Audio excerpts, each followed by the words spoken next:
Namo tassa bhagavato arahato sama sambuddhassa. Namo tassa bhagavato arahato sama sambuddhassa. Namo tassa bhagavato arahato sama sambuddhassa. Orang yang menyimpan harta bendanya dalam-dalam di bawah dasar sumur dengan berpikir bahwa harta ini akan bermanfaat bagiku untuk menghindari gunjingan raja, perampok, membayar utang, untuk menghadapi paceklik, atau ketika menghadapi musibah. Harta yang disimpan dalam-dalam ini sesungguhnya tidak akan memberikan manfaat pada setiap waktu. Tetapi harta kebajikan yang dilakukan dengan berdana, menjalankan tata susila, pencegahan dan penahanan diri terhadap hal-hal yang buruk, itulah harta kebajikan yang baik bagi pria ataupun wanita. Sadhu.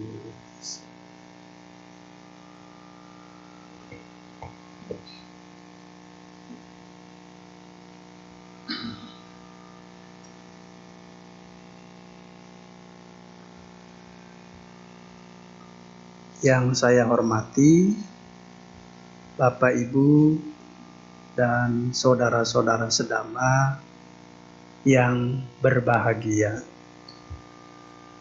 Saya katakan berbahagia karena pada hari ini Ibu Bapak masih bisa meluangkan waktu untuk mendengarkan Dhamma Desana. Ya mungkin bagi yang lain pada saat liburan kesempatan untuk pergi, tapi Ibu Bapak luar biasa tidak pergi,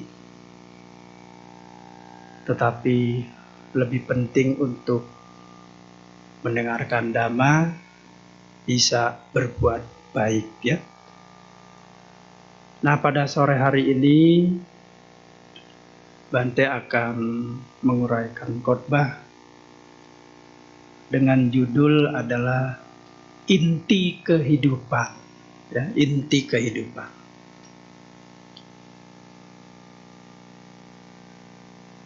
Nah, dalam menghadapi hidup dan kehidupan ini, supaya kita bisa menjadi orang yang baik, bisa memberikan manfaat dalam kehidupan ini, inti kehidupan itu apa?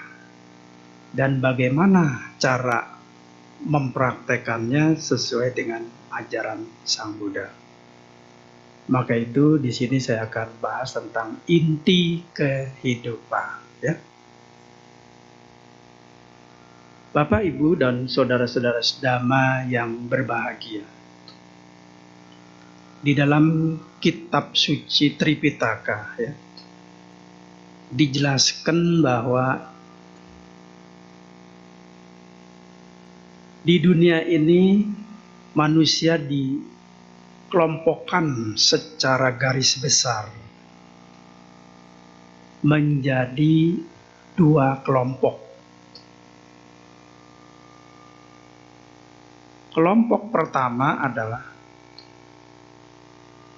manusia yang terseret arus kehidupan duniawi. Ini manusia yang pertama. Kenapa dia terseret oleh arus kehidupan duniawi? Karena dia bodoh. Dia tidak bijaksana. Tidak memahami hidup dan kehidupan ini dengan benar. Makanya dia terseret oleh kehidupan duniawi. Ini kelompok pertama, ya. Kelompok kedua adalah manusia yang tidak terseret oleh arus kehidupan duniawi. Kenapa dia tidak terseret oleh arus kehidupan duniawi? Karena dia bijaksana, memahami hidup dan kehidupan ini dengan benar. Makanya kelompok kedua ini tidak terseret oleh arus kehidupan duniawi. Kemudian yang pertama di sini saya jelaskan. Sekarang apa maksud daripada orang yang terseret oleh arus duniawi? Maksudnya apa? Maksudnya adalah orang ini dia itu sesuatu yang tidak penting, ya, sesungguhnya dianggap penting, ya. Jadi sekali lagi, orang ini menganggap sesuatu itu tidak penting, ya. Sesuatu itu tidak penting, tapi dianggap sama dia penting. Sebaliknya, sesuatu itu sebenarnya penting, tetapi dianggap sama dia tidak penting. Nah, pertanyaannya, dalam hal apa sesuatu itu bagi dia itu sebenarnya tidak penting, malah dianggap penting? Dalam hal apa? Atau contohnya itu bagaimana? Nah, di sini saya kupas supaya jelas, tepat, paham terhadap orang yang pertama ini.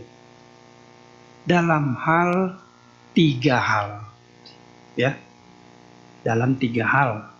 Yang pertama, ini boleh dicatat, ya. Meskipun nggak ada yang mau, nggak apa-apa, ya. Saya sudah nawarin nih, ibarat dagang mah nih. Ya.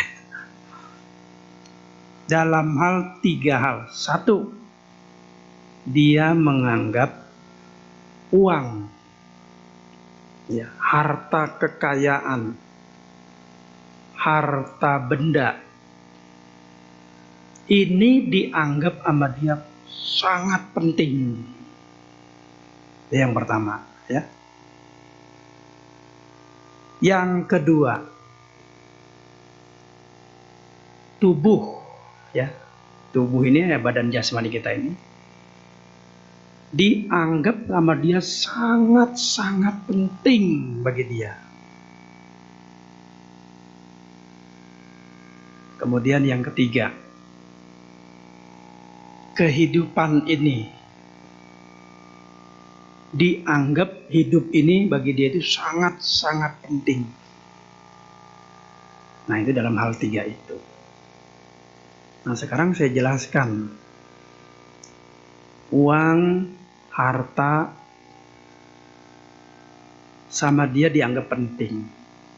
Bahkan seluruh kekayaan di dunia ini dianggap sangat penting, bahkan super penting.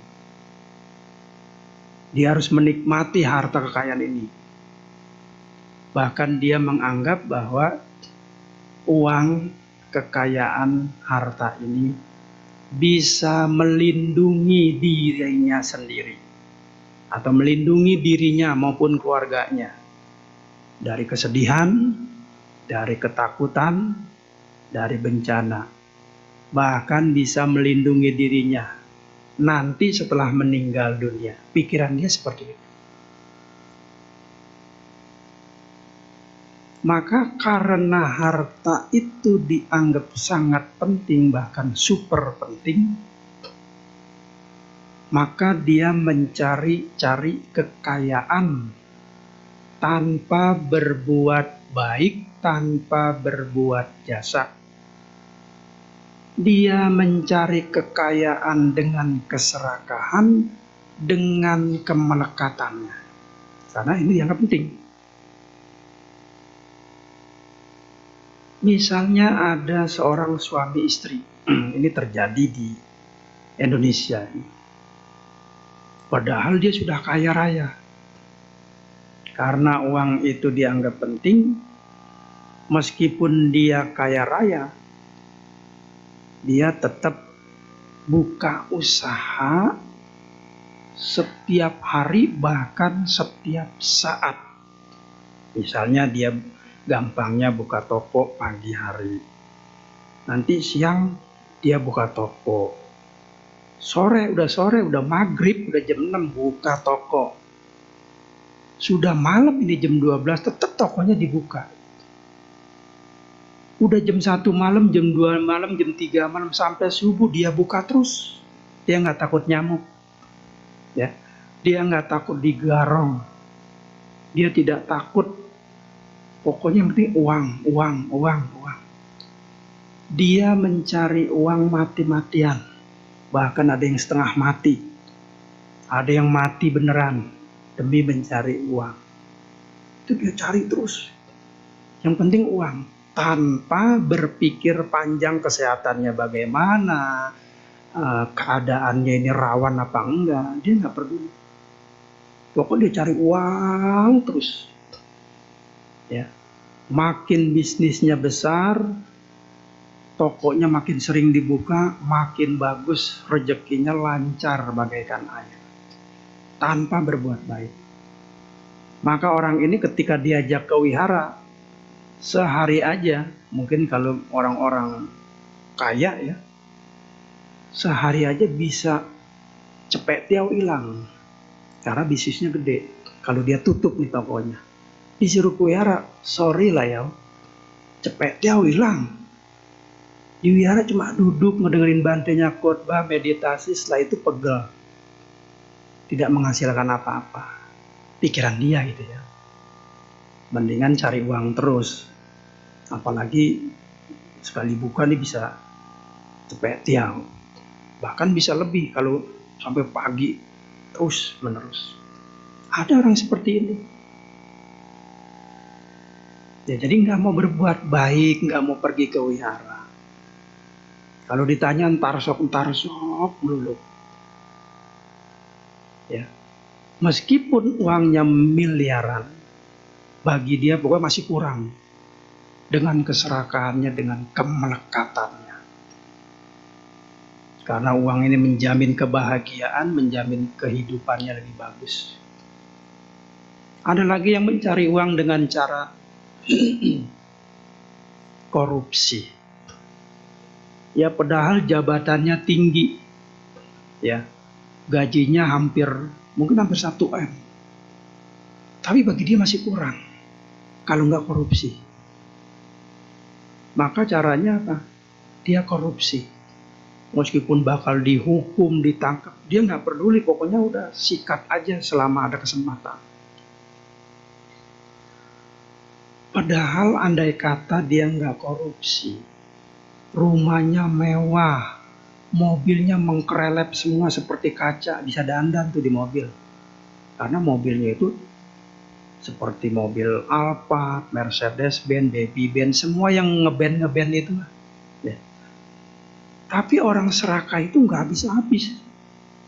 Ya. Biarpun dia nggak korupsi bakal kaya, tetap aja dia korupsi. Karena apa? Karena dia menganggap uang itu segala-galanya. Uang itu penting, bahkan sangat penting. Bisa melindungi dari kesedihan, ketakutan. Itulah yang dicari oleh orang yang terbawa arus duniawi. Ya, semoga di sini tidak ada yang terbawa arus. Tapi bukan berarti begini ya, betul kata Bante, uang itu nggak penting. Kalau besok udahlah nih, kita nggak usah kerja lah kalau begitu. Nggak usah dagang, udahlah biarin. Ada makan gak ya udah, itu namanya bodoh juga ya. Katanya nggak penting, uang itu perlu ya, tapi nggak penting banget. Artinya kita jangan serakah kalau cari uang. Uang kalau dicari, harta dicari, itu nggak habis-habis. Kalau kita kerja, kerjaan tuh terus, banyak terus. Kapan ada kesempatan untuk berbuat baik? Kapan ada kesempatan untuk berbuat jasa? Mumpung kita masih hidup, uang boleh kita cari. Ya, nggak apa-apa kita buka toko. Tapi kalau udah dari jam 8 sampai jam 6 ya sudahlah tutup. Nah, kita bisa istirahat. Pertama, tubuh kita bisa sehat. Kedua, kita bisa berbuat baik. Maksudnya begitu. Kerja juga silakan, kerja dari jam 8 sampai jam 5. Kalau udah jam 5 sudah nggak usah cari uang lagi. Ya kita bisa istirahat, nonton TV, releksin tubuh, bisa kumpul sama anak-anak istri. Maksudnya begitu. Jadi di samping uang dapat, tubuhnya sehat, bisa ada kesempatan berbuat baik. Maksudnya gitu. Ya jadi jangan salah berpikir uang itu nggak penting, malah nggak mau cari duit. Nah ini ya, akhirnya susah sedih. Gitu. Nah sekarang yang kedua. Yang kedua ini dia berpikir tubuh ini sangat-sangat penting. Dan super penting. Maka orang ini menjaga tubuhnya dengan sangat luar biasa, dengan sangat hati-hati. Karena tubuh ini penting. Akibatnya, ya karena dia menjaga tubuhnya itu dengan kemelekatan, ketika tubuhnya sakit, dia kehilangan keseimbangan. Dia pusing 7 keliling seperti pedagang keliling, ya, puyeng dia. Dia nggak stabil, nggak seimbang tubuhnya. Mikirin, waduh nanti kalau saya sakit bagaimana bayarnya, nanti kalau saya sakit bagaimana anak istri saya. Jadi dia pusing sendiri. Begitu juga ketika dulu ya, waktu dia masih sweet 17 ya, tubuhnya itu luar biasa cantiknya. Kalau jalan selalu disuitin sama laki-laki, sekarang malah nyuit sendiri ya. Kenapa? Karena usianya sudah tua, giginya tinggal 2, kalau duduk dekat jendela ya. Nah, menurut kitab suci, orang yang tua itu ciri-cirinya ya, perhatikan baik-baik, tapi bukan nyinggungin orang ini, saya bukannya.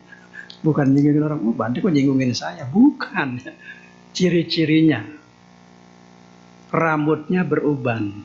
Coba cek and recheck diri Anda masing-masing ya, rambutnya beruban. Tapi kalau orang sekarang mah pinter, disemir, beres, nah kan gitu ya gitu. Jadi rambutnya beruban. Kedua, giginya sudah mulai ompong, ya, seperti kepompong. Kalau udah tua nih ceritanya ya. Ketiga, matanya sudah mulai lamur. Makanya orang-orang tua umumnya pada pakai kacamata. Kalau yang nggak ada biasanya gengsi, supaya awet muda kacamatanya nggak dipakai, pinter dia. Ya. Padahal mau ujung-ujung pakai kacamata juga ya. Yang ketiga, jalannya tertatih-tatih. Jadi jalannya itu nggak bisa gesit kayak kancil. Kalau udah tua itu jalannya pelan-pelan, ya kayak pengantin pelan-pelan. Kalau pengantin pelan-pelan karena bajunya panjang ya, kayak barongsai dia panjang, makanya pelan-pelan masih wajar ya. Tapi kalau kita ini udah tua nggak boleh jalan cepet-cepet. Ya pergi ke kamar mandi juga, kamar mandinya juga harus hati-hati. Karena begitu jatuh langsung dibawa ke rumah duka. Ya kalau udah tua mah. Kalau masih muda jatuh kedebuk, nggak perlu ke dokter, dioles sama salep sembuh kalau masih muda. Coba kalau udah tua, ya begitu jatuh sudah ada dua, kalau nggak stroke dibawa ke rumah duka. Kalau udah tua, makanya hati-hati. Kalau udah tua itu kamar mandinya jangan yang licin, ya kayak salju kamar mandinya, ya. Jadi kasih yang kasar-kasar. Ya zaman sekarang tuh banyak beli yang karet-karet supaya mamanya jalannya nggak licin. Kalau perlu kamar mandinya jangan dikunci. Kalau udah tua tuh buat mamanya ya. Nanti kalau ada yang ngintip gimana? Siapa yang mau? Tikus saja pingsan. Ya, karena sudah tua, makanya demi keamanan gitu loh ya. Jadi itulah kalau orang udah tua, giginya ompong, matanya lamur, kuritnya keriput, ya, dan sebagainya. Nah, ketika dia menghadapi masalah ini, karena tubuh ini dianggap penting, biasanya kalau istri-istri bos, ya, atau ini cerita orang kaya nih ya, ceritanya ya, dia nggak terima. Tubuh ini penting. Kalau saya baru umur gocap tahun, 50 tahun, udah seperti orang tua, saya nggak mau. Ya, misalnya mukanya udah tua, mendingan saya pergi ke Korea. Nah, di situ saya akan operasi muka biar usianya seperti Sweet Seventeen. Sekarang saya sudah sweet-sweetan. Nah, maka dia pergi ke Korea. Supaya apa? Supaya tampil beda. Dibanding ibu-ibu yang lain, saya lebih cantik. Nanti dia kaca lagi, kayaknya hidungnya kurang mancung nih. Ya, udah pada melesep nih karena udah tua nih. Nah, dia operasi lagi, operasi hidung. Ya, supaya mancung seperti burung bango yang kayak notok ikan begitu. Nah, supaya mancung. Maka ciri-ciri orang mancung yang dari operasi beda dengan yang asli. Ya. Kalau yang asli itu bagus, hidungnya bisa goyang-goyang begini ya. Tapi kalau yang asli kayak Pinocchio kaku begitu tuh. Diem ya kaku, tapi dia mancung tapi kaku kelihatan. Nah, itu biasanya dioperasi. Menurut seorang artis ya, yang saya dengar dia operasi begitu. Usia udah 50 dioperasi. Biayanya enggak dapat cepet tiao nopek tiao ya, atau gopet tiao itu enggak dapat. Itu 1 miliar. Bayangkan demi mencintai tubuhnya, karena ini kan penting nih. Dia harus operasi nih biar tetap awet muda. Itu 1 miliar nggak dapat. Gopet yang nggak dapat. Ya kalau nggak percaya nanti bisa cek setelah yang satu ini. Ya, ya itu ya. Nggak dapat. Belum pulang perginya itu kalau berapa duit itu ongkos pesawat. Dan setelah dioperasi itu dia nggak cukup sekali. Dia harus balik lagi ngecek lagi. Ya, taruh dah anggap 1 M dah. Coba bayangkan. Sayang kan 1 M cuma dibuang begitu aja. Padahal kalau usia kita sudah 70 sampai 80, dioperasi bagaimanapun bukannya cantik, malah kayak Doraemon. Kalau udah 7-80 itu nggak bisa. Udah nggak bisa nolong. Dokter saja angkat tangan, bahkan angkat kaki, angkat koper. Dok, supaya saya cantik gimana? Usia berapa, Bu? 80. Waduh, mohon maaf lah. Nyerah saya. Dikasih 2 M juga berat dah. Karena 80. Tapi kalau ibu-ibu masih 60 dioperasi sana, operasi ini masih bisa. Masih bisa ditolong. Itu dari 60 usianya bisa jadi 30. Tapi jangan setelah saya menerangkan begini, betul juga. Kalau begitu saya mau pergi di mana Bante alamatnya? Waduh, malah mau nanya begini. Maksud saya tuh jangan terlalu seperti itu. Ya. Nah karena dia menganggap penting, dia nggak mau tua gitu loh. Dia cari bagaimana supaya tetap cantik, hidung mancung, bermata lentik, dan supaya saya tetap awet muda. Karena dia merasa tubuh ini penting. Akibatnya, berapa biaya yang harus dia keluarkan? Bermiliar-miliar. Tenaga, ya. Dia harus buang waktu, tenaga, biaya semua dibuangin semua. Demi menganggap sesuatu sesungguhnya ya hal tidak terlalu penting. Tapi, saya garis bawahi ya. Jangan berpikir begini, oh kalau begitu nggak boleh dandan ya Bante. Kalau dandan cuman colek-colek pakai bedak, lipstik, masih cincai lah. Ya. Nggak apa-apa kalau itu mah nggak terlalu berat lah. Tapi kalau sampai dioperasi segala habis miliaran itu, waduh sayang gitu. Bukannya nggak boleh, sayang. Kalau dia banyak duit kan bisa dilokasikan untuk wihara dan sebagainya. Maksudnya gitu. Ya kan? Nah biasa kalau orang-orang yang berduit itu dia nggak peduli, menganggap penting apapun dia jadi. Yang penting saya nggak mau tua. Pada akhirnya tetap tua juga. Nah kemudian yang ketiga, kehidupan dianggap penting sama dia. Maka ketika dia sakit, ya, dia mikirin, waduh jangan-jangan saya mati nih besok nih. Saya nggak mau mati ya. Cari dokter-dokter terkenal. Dok, saya nggak mau mati, tolong obatin saya. Oh ibu ini sakitnya harus diamputasi nih, tangannya dibuntungin, kakinya dibuntungin, nggak apa-apa. Kalau perlu semuanya empat-empatnya dibuntungin nggak apa-apa. Sekalipun dia jadi boneka hidup. Yang penting saya bisa hidup. Dengan ongkos biaya yang begitu besar, dengan rasa ketakutannya dia takut mati, yang penting saya hidup. Jadi pikirannya, saya harus hidup, saya ingin hidup. Saya nggak mau mati. Itu merasa melekat kepada kehidupan. Jadi yang benar, ya kita memang boleh hidup, tapi jangan terlalu ketakutan, jangan terlalu melekat. Kan begitu. Kehidupan ini adalah proses batin dan jasmani. Kalau memang kita harus meninggal, ya sudah meninggal. Yang penting kita udah berusaha.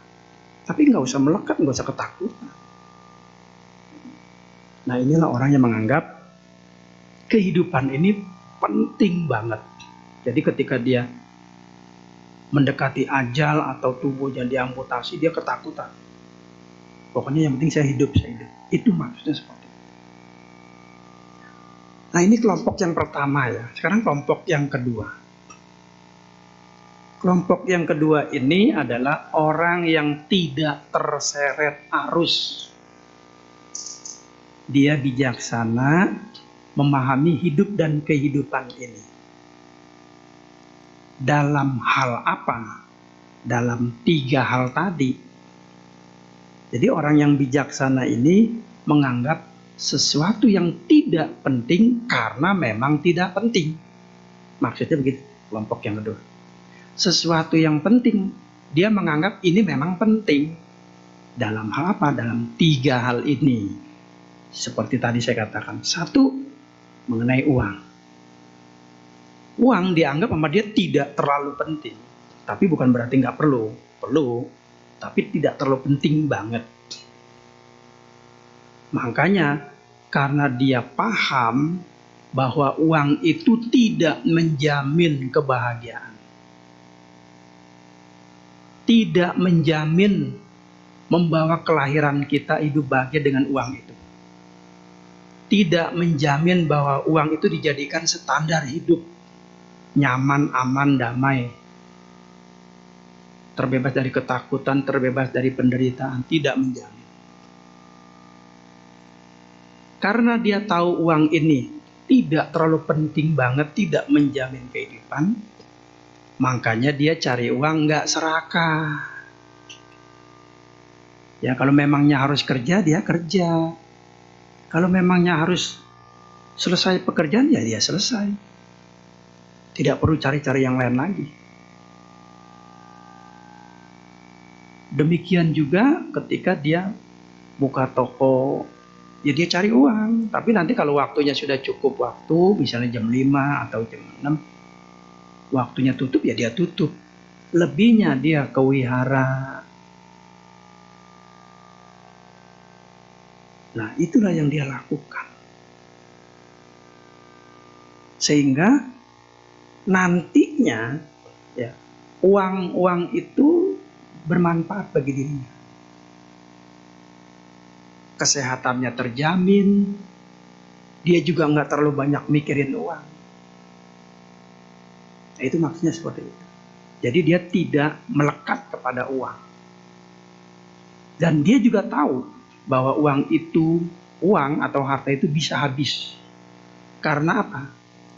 Karena air, karena api, karena diambil oleh raja, karena dirampok, karena dicuri, atau oleh harta waris yang tidak bisa menjaga kekayaannya dengan baik. Di dalam kitab suci dikatakan bahwa uang itu bisa habis dalam sekejap, hanya hitungan 5 menit saja. Bisa Bante? Bisa. Nggak percaya? Kita buktikan. Ketika ada orang yang main judi, anggaplah kita punya uang 1 M. Itu hawanya panas main judi. Pasang 100 juta, mati 200 juta. Mati lagi 300 juta. Hitungan 5 menit uang 1 M habis. Makanya nggak ada orang kaya karena judi. Ya artinya uang itu bisa lenyap karena judi hanya 5 menit saja. Makanya jangan suka berjudi. Nah itulah uang. Kalau sudah paham begini ya kita jangan melekat kepada uang itu. Sekali lagi boleh cari tapi jangan melekat. Jangan serakah. Itulah yang dikatakan oleh kitab-kitab suci. Meskipun uang itu kita timbun dalam-dalam di bawah dasar sumur dengan harapan untuk digunakan dalam menghadapi paceklik, bayar utang, takut digunjingin oleh raja, diambil perampok. Semua itu tiada guna, tiada manfaat kalau dia kebajikannya habis. Ya. Ini di dalam Nidi Kanda Sutta dikatakan, kalau kebajikannya itu udah habis, uang itu akan lenyap semuanya. Akan lenyap. Tetapi apabila uang itu digunakan untuk berdana, kemudian kita mempraktekkan sila, mencegah dan menahan diri terhadap hal-hal yang buruk, inilah harta kebajikan yang sesungguhnya bagi pria atau wanita. Ini dalam Nidi Kanda Sutta. Ini yang terpenting, jadi bukan uang itu. Kemudian yang kedua dalam hal tubuh. Dalam hal tubuh dia tidak melekat. Kalau dia memang cantik ya dia cantik. Kalau dia memang sudah jelek karena usianya sudah 60 ya udah. Dia nggak perlu pergi ke Korea, nggak perlu. Tapi bukan berarti ya udahlah kalau begini saya pasrah aja nggak usah dandan. Ya bukan juga begini. Kalau masih 60 masih nyolek-nyolek bedak ya oke lah, nggak apa-apa ya. Kalau sekedar begitu sih nggak apa-apa lah, masih cincai lah ya. Ini masalah harus pergi ke terkenal dokter, terkenal ahli bedah segala macam. Tapi kalau cuman nyisir, dandan, ya nyolek-nyolek bedak meskipun sudah 60 masih agak sedikit genit ya wajar ya, nggak apa-apa. Ya. Kalau cuman begitu nggak apa-apa. Bibir kurang merah dimerahin sedikit ya, mungkin pakai obat merah. Ya, ini misalnya, bukan obat merah, Bante bibir merah. Oh iya. Masih oke lah kalau begitu mah ya, paham lah ya. Tapi juga jangan dibiarin keramas jarang, dandan jarang ya, kasihan suaminya. Ya, usel begitu istri istilahnya. Kata Bante katanya udah tua dibiarin deh, bukan dibiarin. Kalau sekadar mandi segitunya nggak apa-apa ya. Ya. Jadi dia ketika rambutnya beruban, kalau dia ingin misalnya udah 70 atau 60, dia nggak mau semir, udahlah biarin aja nih saya rambutnya beruban juga nggak apa-apa. Justru ini bagus ya, supaya yang lain nggak tertarik sama saya. Jadi kan utuh rumah tangga, ya. Tapi kalau masih disemirin, masih dioperasi dan sebagainya, itu maksudnya seperti itu. Ini dia masih melekat. Ketika giginya dia pada bolong, dia nggak perlu pakai gigi-gigi yang paten itu. Dia nggak terlalu perlu.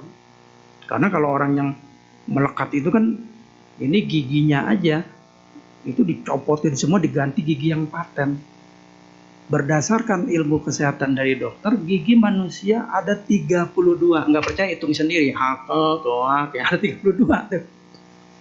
Tapi bagi orang yang berduit, yang melekat kepada tubuh, ini hilangin semua, diganti gigi paten yang persis seperti gigi asli. Takutnya tua. Sehingga apa? Satu gigi, ketika saya pernah bertanya, itu satu gigi itu 10 juta yang paten. Tapi kalau yang murah itu bisa dicelopotin, bisa sambil nyanyi. Tapi digosok-gosok itu murah. Nanti masukin lagi kalau nggak ada orang. Kan bagus. Ya, itu murah. Itu namanya. Tapi kalau yang asli dia paten. Jadi seperti gigi asli. Nah, bagi orang yang nggak melekat arus duniawi, sudah kalau memang ompong ya ompong. Paling ya dia pakai yang biasa lah, yang murah, anggaplah yang murah. Masih oke lah. Jadi dia seperti itu. Kalau dia sudah tua, misalnya nggak mancung, ya sudah dia terima. Ya. Jadi dia nggak melekat kepada tubuhnya, nggak harus pergi ke dokter ini, operasi ini, nggak. Kenapa? Karena dia tahu tubuh ini anicca, tidak kekal, tidak abadi. Suatu saat bisa rusak, suatu saat bisa tua. Apalah artinya tubuh ini kalau sudah tua? Nah, karena dia nggak melekat, maka dia bahagia. Tidak menderita ketika usia tua dan sebagainya.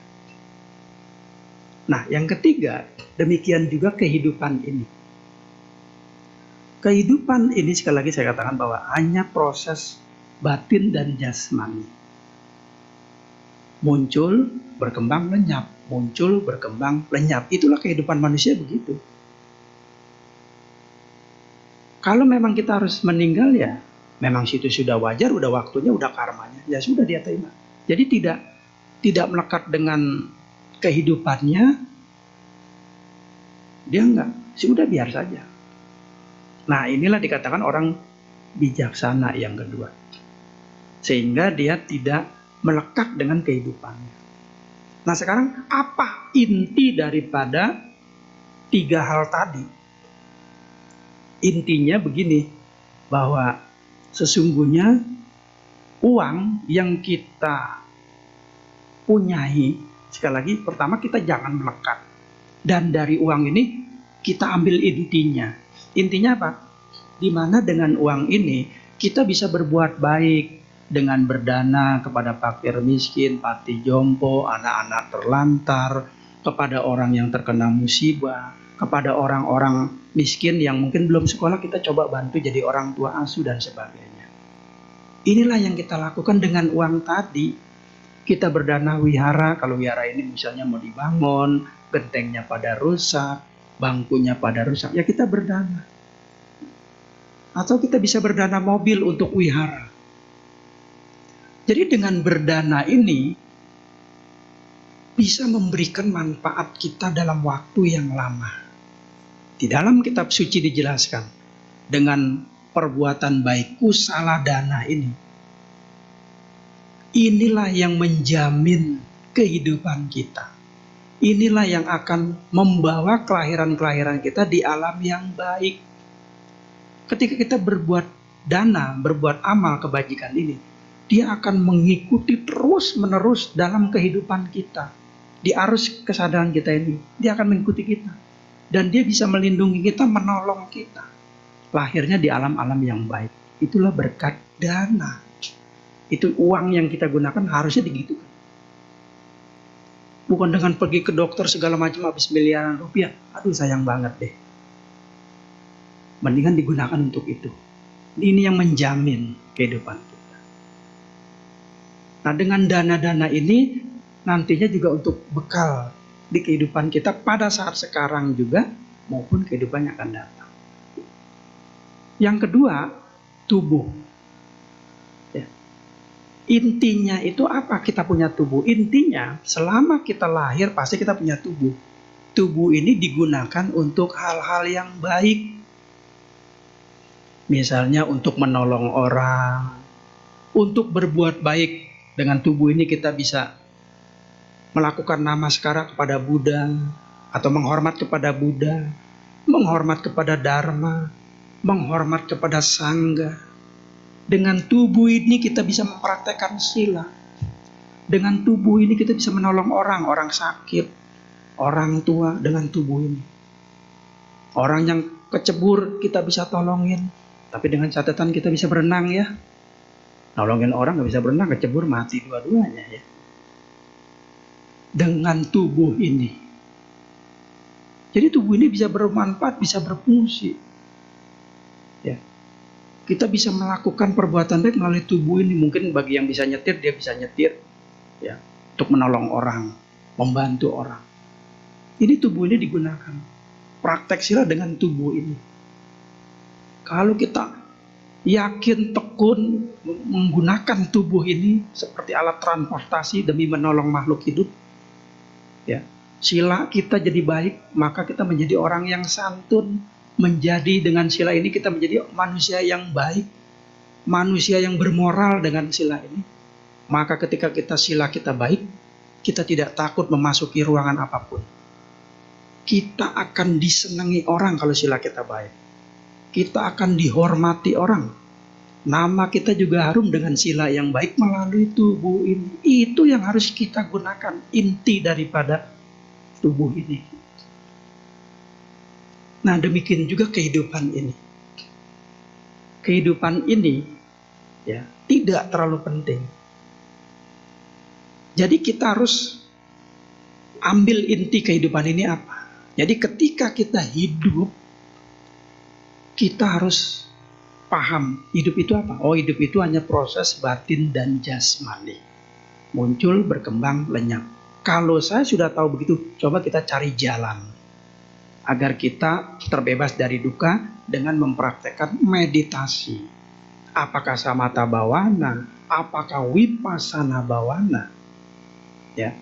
Nanti kalau kita bisa praktek meditasi vipassana bhavana, kita dapat melihat segala sesuatu apa adanya.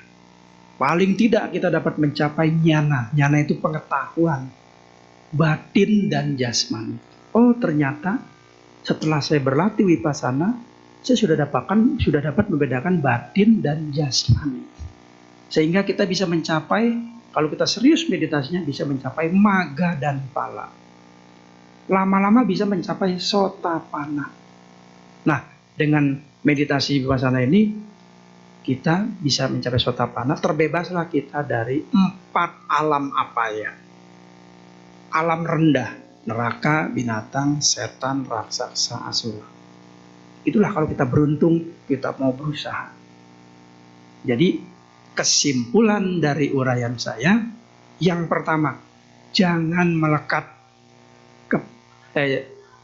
jangan terbawa arus oleh arus kehidupan. Yang pertama.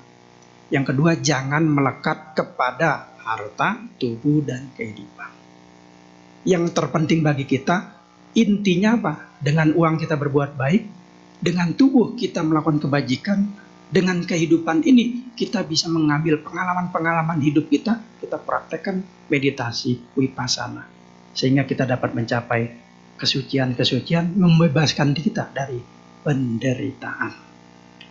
Baik, itu saja Ibu Bapak yang saya sampaikan. Mudah-mudahan memberikan manfaat, masukan dalam hidup ini. Sehingga kita mengambil inti hidup ini dengan baik dan benar. Sehingga kita menjadi umat yang baik, bisa terlahir di alam yang baik. Semoga kita bisa mencapai nibbana. Sabe sata bhavantu sukhitata. Semoga semua makhluk hidup berbahagia.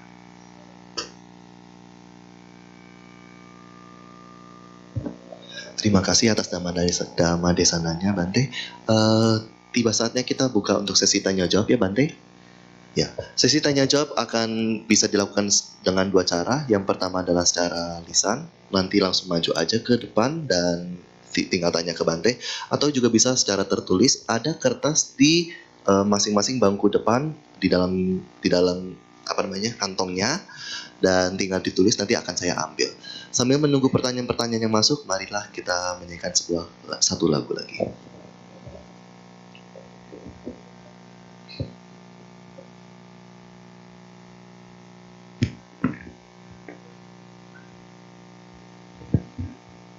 Kita buka kembali buku tuntunan kebaktian kita, halaman 63. Kita nyanyi bersama-sama, Berbahagia.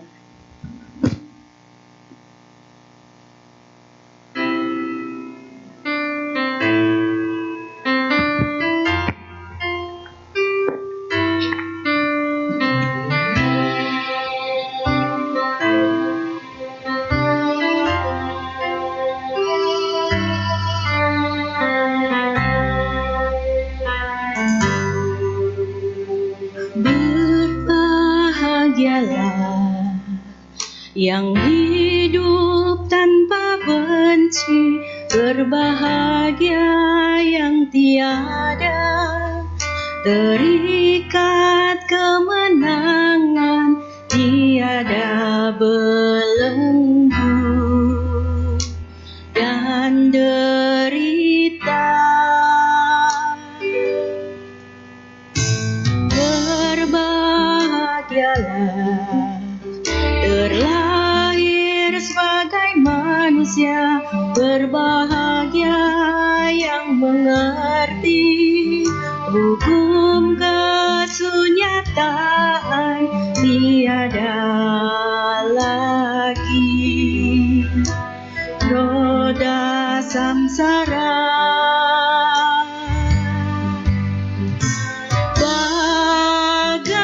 Bagaikan perahu menyeberang lautan hidup samsara.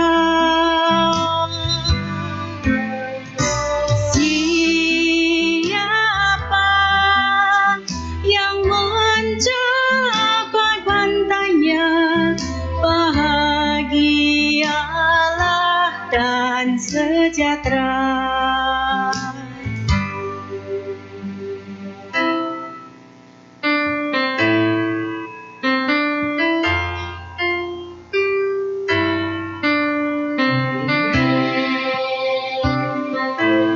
Kita kembali ke bait 2 ya.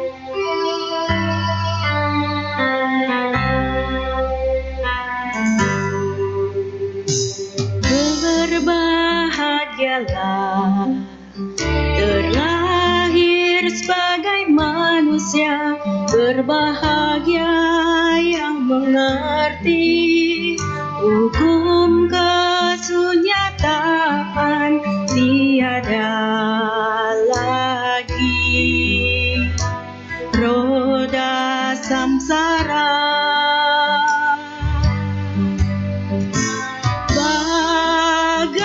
Bagaikan perahu menyeberang lautan hidup samsara. Siapa yang mencapai pantainya, bahagialah dan sejahtera.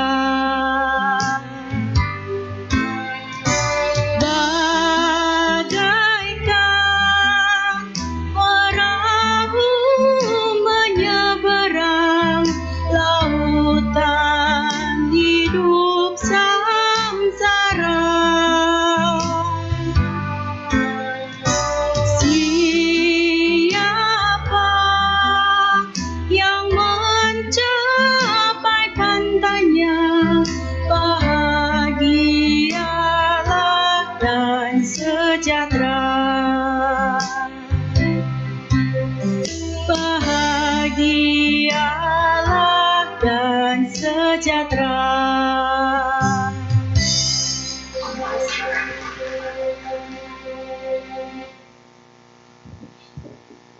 Apakah ada yang ingin bertanya secara lisan? Boleh langsung angkat tangan dan maju ke depan. Silakan.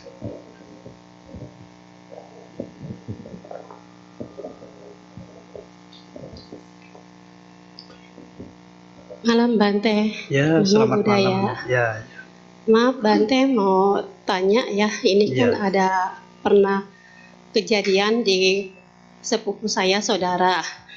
Pengen tahu Bante sebenarnya artinya apa ya? Nggak lama kan itu kan ada sepupu saya punya orang tua mama kan meninggal. Wah, dapat 3 hari kan dikubur ya Bante. Cuman itu kejadian cuaca kan hujan terus Bante. Nah setelah anaknya 7 hari nengok, tiba-tiba kuburan tuh lempes Bante. Itu apa kejadian dari alam atau mungkin ada sebab akibat atau gimana ya Bante? Karena kalau dengar dari cerita kan kalau kuburan sampai tangannya melempes gitu kan sampai bolong kan kayaknya ada tanda apa gitu Bante. Bisa minta tolong dijelaskan nggak Bante? Mungkin kan kasihan juga, mungkin bisa merembet ke keluarganya, kasihan. Makasih Bante. ya. Bagus pertanyaannya, sangat bagus, bahkan lebih dari bagus. Ya, kalau misalnya ada orang yang meninggal, kuburannya itu digali, ya. Kemudian pada saat mau dimakamkan, tiba-tiba merebus ke dalam, ya kayak seperti bolong begitu, ya. Ini kenapa ini bisa terjadi? Itu karena sebenarnya proses alam, ya.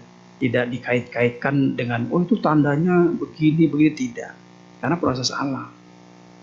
Nah, coba kalau kita nguburnya itu pada saat musim kemarau, tidak akan terjadi begitu. Kalau musim hujan memang begitu. Contoh yang saya alami beberapa minggu yang lalu, itu pernah terjadi gitu. Jadi waktu digali itu biasa, nggak ada airnya gitu. Ya. Begitu mayatnya dibawa, mau diturunin, dia lihat, airnya banyak.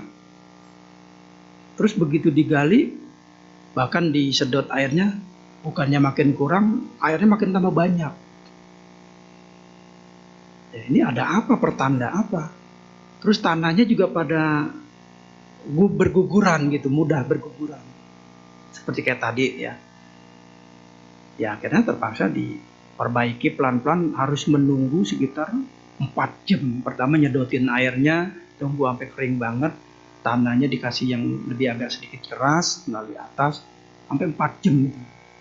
Ya karena yang dikubur itu juga orang kaya. Ya. Akhirnya apa? Lama-lama akhirnya bisa juga. Cuman mereka juga mungkin bertanya, oh bisa begini dan begitu. Kenapa? Karena pada saat itu saya lihat cuacanya memang musim hujan. Bulan-bulan begini ini musim hujan. Sehingga tanah itu tidak ada kekuatan. Jadi tidak ada kaitannya dengan pertanda ini orang matinya begini, nggak ada. Jadi terima saja itu sebagai proses alami dari alam saja. Tapi saya yakin kalau kita nguburnya itu pada saat musim kemarau, tanahnya keras, nggak terjadi bolong-bolong begitu, kemungkinan nggak terjadi. Oke? Ya, bagus pertanyaannya. Terima kasih. Ya, apakah masih ada yang ingin bertanya secara lisan? Boleh angkat tangan. Oke, baiklah Bante, kelihatannya sudah tidak ada pertanyaan lagi yang masuk. Oh, udah pada nyerah ya? Ya, kalau gitu Dhamma Desana pada hari ini kita akhiri pada di sini. Terima kasih Bante atas sharing Dhamma Desana pada hari ini. Kami umat dan juga pengurus Wihara Pelita Dharma Sungka berterima kasih sebesar-besarnya kepada Bante. Marilah kita bangkit berdiri dan kita bersikap Pancali karena Bante akan meninggalkan ruang Dhamma Sala.